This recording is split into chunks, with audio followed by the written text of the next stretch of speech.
I want to give you some tips of how to make your relationship with your CFO the best right off the bat.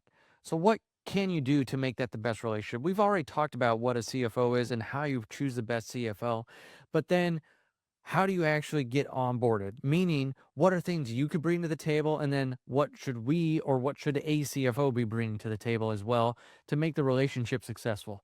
I will say, number one, be very open and honest through that whole entire onboarding process. Make sure that you tell what are your deepest things that you want out of this relationship, because a CFO relationship is like no other relationship you've had with a money person. A bookkeeper is really about the transactions in and out.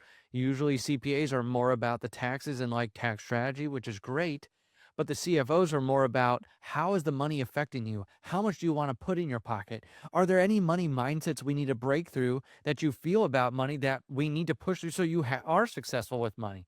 We have lots of clients that come on board, and let's just say we've got some spouse teams that come on, and one is super on board and they show up to the first calls and they're like, yes. The other one's not even showing up to calls and they don't want to be there. And they're like, hey, you get through this. And but in order to have that best relationship, all the relevant people need to be on that call, those calls up front, and you need to be very honest of why wouldn't you want to show up on a call? Why don't you want to talk about the money? What have you tried up until now? Like being very open with your relationship with money will really help. And there's some good books too that I would recommend that you read if you're having struggles with that. Morgan Housel is one of my favorite authors when it comes to money mindset. He wrote The Psychology of Money and The Art of Spending Money. I would highly recommend those if you're just, oh my gosh, what's going on here? There's another great book too that I'll just throw out there if you want some bonus points. It's Accounting for the Numberphobic. So if you're afraid of numbers, this one puts it on the bottom shelf of like P&Ls, balance sheets, and just understanding what you can know as the CEO. So if you come into a relationship, especially like a CFO type relationship, having some of that foundation, it will help you get onboarded faster, meaning there won't have to be as much foundation laid. If you're putting some of that effort in yourself of saying, I should know, like, what's a balance sheet, what's a P&L, what's a cash flow statement, how do I make sure that I get onboarded correctly? How do I make sure that, what's profit first? Did you read the book? If that's what one of your CFOs is going to implement. I want you to be as successful as possible. So number one, be honest with where you are. Number two, maybe read one of those books like I was recommending, whether it's Psychology of Money, if you've got some money issues or money mindsets that are keeping you back from what you could really do, or reading the Accounting for Numberphobic.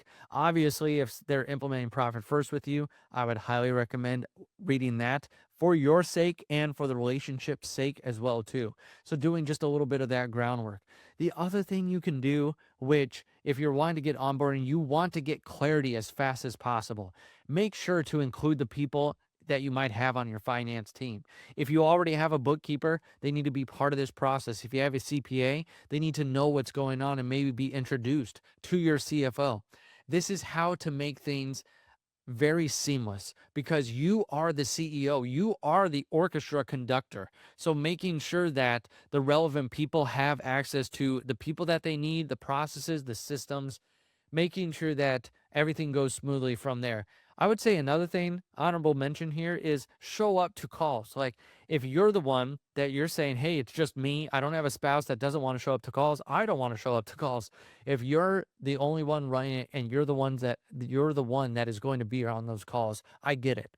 Sometimes you don't want to look at the finances. A lot of times when money is tight, we are not doing the best. Feel like we're going backwards. We feel like we're in a hole. We're in a rut. We don't want to look at the money. I totally understand that.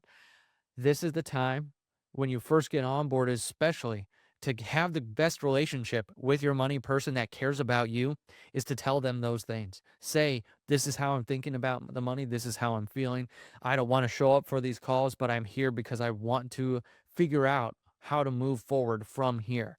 So those are a couple things that you can do. On the CFO side, they should be prepping you. They should be starting where you are. They should really be asking good questions of you, helping you understand where you are, but then them getting a very good perspective of where you are on your financial journey.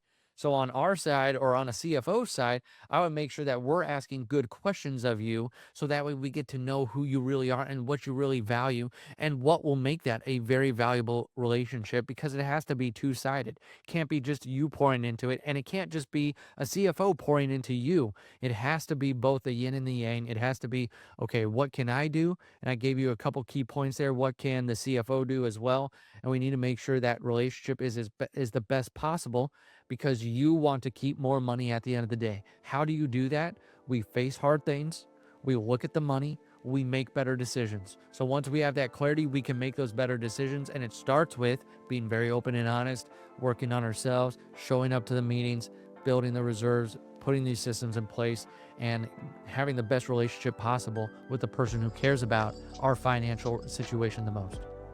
Thanks for spending time with me today. If this episode gave you clarity or a new perspective, be sure to like, subscribe, and comment below. If you're ready to apply what we talked about today with real guidance and accountability, visit profitrei.com to schedule a free discovery call with us to create your path to financial clarity and freedom.